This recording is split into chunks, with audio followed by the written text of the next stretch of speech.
Welcome to Suman TV Warangal. ఎవరైతే న్యాయాన్ని పరిరక్షించాలనుకున్నారో, ఎవరైతే చట్టాన్ని కాపాడాలనుకున్నారో అటువంటి వ్యక్తి ఇబ్బందులు పెడితే ఆ కుటుంబం ఎలాంటి ఇబ్బందుల గురవుతుందో మనం ప్రత్యక్షంగా చూస్తున్నాం. ములుగు జిల్లా వెంకటాపురం తహసీల్దార్ తన వేరే మహిళతో సహజీవనం చేసుకుంటూ వేరే మహిళతో అక్రమ సంబంధం పెట్టుకుంటూ ఇప్పుడు చివరకు వాళ్ళ కుటుంబాన్ని పోలీస్ స్టేషన్కు రప్పించే పరిస్థితి ఉంది. అసలు ఏం జరిగిందో ఒకసారి వారి మాటలు విందాం. అమ్మ, ఏం జరిగింది మీకు? నా పేరు ఝాన్సీ రాణి.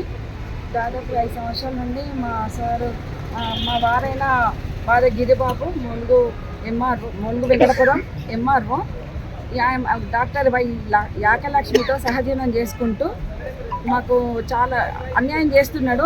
5 ఇయర్స్ నుండి, దాదాపు 3 ఇయర్స్ నుండి మమ్మల్ని ఇట్లా రోడ్డు మీద ప్రతి దానికి వదిలేసాడు. మాకు న్యాయం జరగాలని లాస్ట్ ఇయర్ మేము కేసు పెట్టాము. అది ఇప్పటిదాకా కూడా కోర్టులో కూడా ఇంకా నడవట్లేదు. ఇప్పుడు కూడా మాకు న్యాయం కావాలి. మా ఆయన మాకు కావాలి.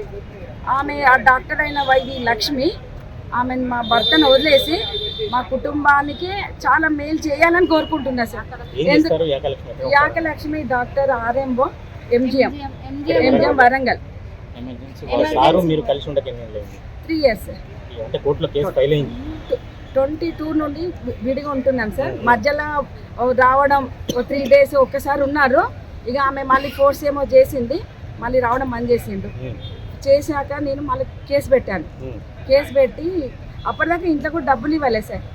మళ్ళీ నేను కేసు పెట్టాక మాకు కేసు వేసినాక మళ్ళీ ఏమంటున్నాడు, హన్మకొండ లాస్ట్ ఇయర్ వేశాను. ఇప్పటిదాకా కూడా కేసు నడవట్లేదు సార్. నాకు ఎమ్మటే డైవర్స్ నోటీస్ ఇచ్చాడు. ఆమె నేను ఒంటరి మహిళను, నాకు ప్రొటెక్షన్ కావాలి, ఈమెతో ప్రాణభయం ఉందని కూడా నా మీద అటెంప్ట్ మర్డర్ కేసు పెట్టి నాకు కోర్టు నోటీస్ పంపించారు. వేరే మహిళతో విడాకులు ఇవ్వకుండా ఉండడం తప్పే, కానీ మీరు ఆల్రెడీ లీగల్ గా అప్రోచ్ అయ్యారు కాబట్టి ఆ ఫ్రేమ్ లో ఉండాలి కదా. లీగల్ గా నేను అప్రోచ్ అయ్యాను. ఏమంటే నాకు డైవర్స్ నోటీస్ ప్లస్ నన్ను కొట్టడానికి వచ్చారు, తిట్టడానికి వచ్చారు. ఆమె దగ్గర నుండి మళ్ళీ నాకు 2 నోటీస్ పంపించాడు.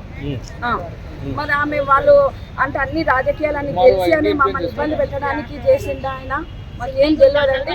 నేను కేసు పెట్టగానే నాకు డైవర్స్ నోటీస్ పంపించాడండి. అంటే ఇప్పుడు మీరు అంటే మీ హస్బెండ్ ఇంత ఇబ్బంది గురి చేయడానికి లేదంటే ఆయన వెనక ఎవరైనా ప్రోత్సాహం ఉందా? ఆయన వెనక ఎవరైనా ఉన్నారు సార్, చాలా మంది ఉన్నారు ఆయనకు సపోర్ట్ చేయడానికి. ఇక చాలా మంది ఆయనకు సర్కిల్ తెలుసు.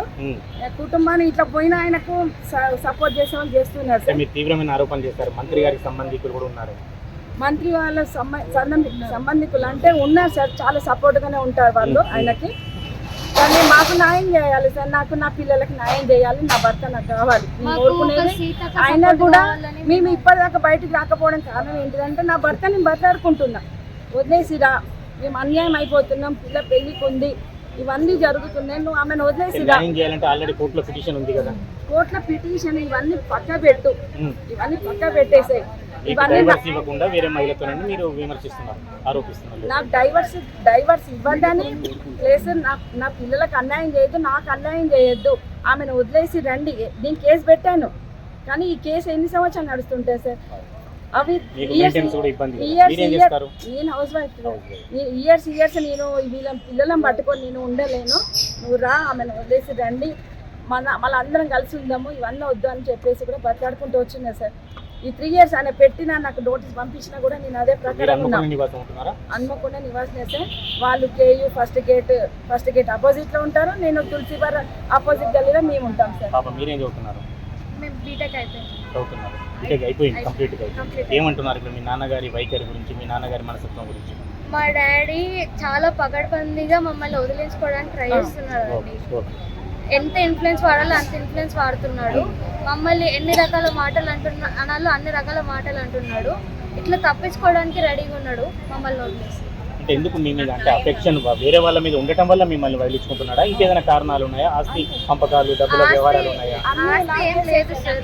మేము ఏమే వచ్చే మాకు ప్లేసెస్ ఉంటే ప్లేసెస్ అమ్మేశాడు. ఆయనే అమ్మేసుకున్నాడు. గోల్డ్ పెట్టేసుకున్నాడు. మా మమ్మీకి వచ్చిన 13 lakhs తీసేసుకున్నాడు. మా అమ్మమ్మ ల్యాండ్ ప్రాపర్టీ అప్పుడే వచ్చాయి. మా మమ్మీని 0 చేశాడు. చేశాక ఆమెని ఇలా ఉందని చెప్పి వెళ్ళిపోయాడు. మమ్మల్ని 0 చేసి అంతే. ఇంత సింపుల్. పరిష్కారం కావాలనుకుంటున్నారా? నాన్నగారు రావాలనుకుంటున్నారా? నాన్నగారు రావడంతో పాటు పరిష్కారం కావాలనుకుంటున్నారా? మా డాడీ రావడమే మాకు పరిష్కారం అంతే.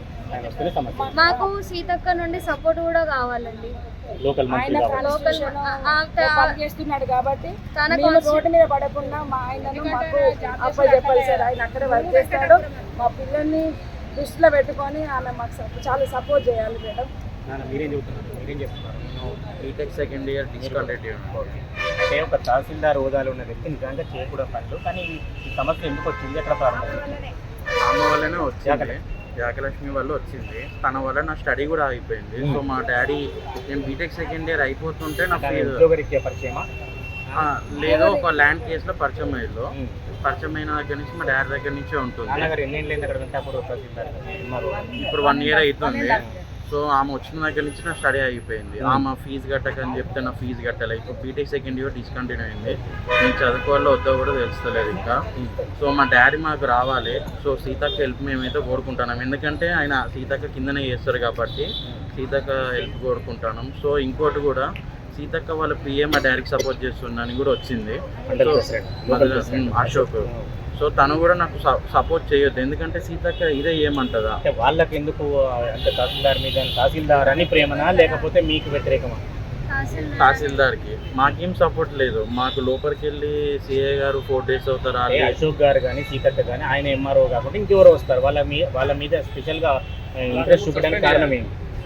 అది తెలియదు, నాకు తెలియదు. కానీ సర్కిల్ అయితే బాగుంది, ఆయనకు సర్కిల్ బాగుంది సార్. సర్కిల్ బాగుంది. సో అంటే మేము మా హెల్ప్ ఫ్యామిలీని కోరుకుంటాం. వదిలించుకోవాలి, ఆమెతో నేను ఉండాలి, రిచ్ లైఫ్ లీడ్ చేయాలి. ఇప్పుడు మేము హౌస్ వైఫ్, మేమేం చేయట్లేదు. ఆమె డాక్టర్ హోదాలో ఉన్నారు, ఇద్దరు ఒక హోదాలో ఉన్నారు. మేము పడేస్తే బతకాలట మేము. మీరు మార్నింగ్ వచ్చిన తర్వాత ఇప్పటికే వాళ్ళకి కానీ వాళ్ళకి సంబంధించిన వాళ్ళకి కానీ సమాచారం ఇవ్వచ్చు. మీకేమైనా ఫోన్లు వస్తున్నాయా, మీకేమైనా సమాచారం వస్తుందా? మాకేం ఫోన్స్ రావడం లేదు సార్. సార్ మాట్లాడుతాను అన్నారు, అదే విషయంగా మేము మళ్ళీ వచ్చాము, కానీ మాకేం ఫోన్స్ రావడం ఫైనల్గా ఇది పరిష్కారం కావాలని హన్మకొండ పోలీసులను ఆశ్రయించారా? ఆశ్రయించాము, మాకు పరిష్కారం పిటిషన్ ఇచ్చారా? పిటిషన్ ఇచ్చాము. మార్నింగే ఏమన్నారు? సాయంత్రం పిలిపించి మాట్లాడదామన్నారు. వచ్చారు సార్ వచ్చారు, నన్ను పిలిచి ఒక 4 days తర్వాత పిలిపించి మాట్లాడతామని అన్నారు. మిమ్మల్ని నుంచి కాదు, ఇప్పుడు మీరు ఎవరి మీద అయితే ఆమెనే 4 days తర్వాత పిలిపిస్తారట. అవి ఇప్పుడు రాదట. అంటే వాళ్ళకు మా జీవితాల్లో నాశనం చేసిన ఆమె మాట్లాడడానికి రాదట. బయట ఉండి మా జీవితాలు ఆగం చేస్తుందట, ముందుకు మాత్రం రాదట. లాస్ట్ ఫైనల్ గా చెప్పండి, మీరు ఏం డిమాండ్? నా భర్త నాకు కావాలి సార్, అంతే. నా భర్త రావాలి, మేమందరం మళ్ళీ కలిసిమెలిసి ఉండాలి సార్. మా 20 ఏళ్ళ కాపురము సార్, 20 ఏళ్ళ కాపురం మీదకి ఆమె వచ్చింది సార్. మా 20 ఏళ్ళ కాపురానికి ఆమెను అడ్డు దొలగాలని మేము కోరుకుంటున్నాం సార్. ఆమెకు మ్యారేజ్ అయిందా ఇంతకుముందు? ఆయనకు మ్యారేజ్ అయింది, ఆయనకు హస్బెండ్ ఉన్నాడు. డివోర్స్ వాళ్ళు కూడా? డివోర్స్ కూడా ఇవ్వలేదు సార్. వాళ్ళది కూడా కాలేదు. డివోర్స్ కూడా పిల్లలు కాలేదు. ఉన్నారా? కొడుకున్నాడు. మొదటి భర్త వాళ్ళు? మొదటి భర్త ఉన్నారు సార్. ఓకే, నమస్తే.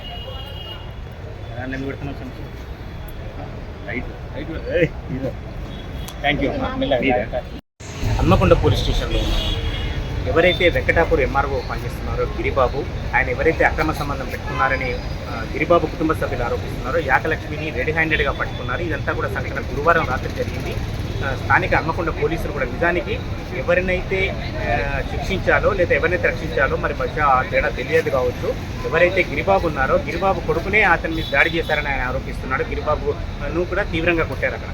ఈ పరిస్థితుల్లో ఇదే కాకుండా కేవలం అక్కడ ఉన్న రెడీ హ్యాండెడ్గా పట్టుకొని యాకలక్ష్మి ఆమె మెడికల్ డిపార్ట్మెంట్ వైద్య విభాగంలో ఉన్నత స్థాయిలో పనిచేస్తుంది.